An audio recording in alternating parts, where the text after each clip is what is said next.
Ay, ito na lang sa'yo, pre, 2.5. Hindi yata discount, 1.5 na lang. Oh, 1.5 na lang, buddy.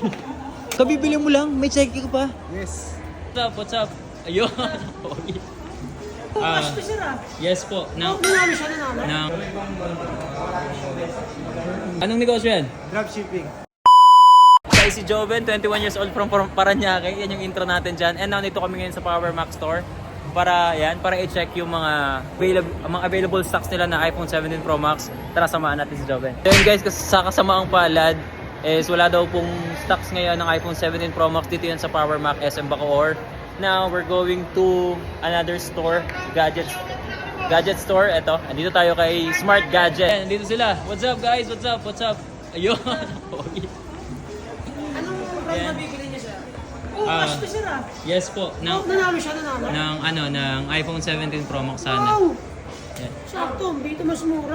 Kung nanalo ka daw pre, hindi naman sa sugal galing yan eh. Yeah. Saan galing yan? Sa negosyo. Negosyo? Anong negosyo yan sir? Anong negosyo yan? Dropshipping. Dropshipping ng JC, tama? Sobrang nabibless ako kasi dati hindi ko akalain na magkakaroon tayo nito ngayon. Kasi dahil dito sa JC. Grabe. Kaya, thank you. Thank you ano? Thank you JC. Yeah, let's go. So ngayon guys, process natin yung mga documents na ito and also alam ko may pa-previous sila dito eh. Diba? Tama ba?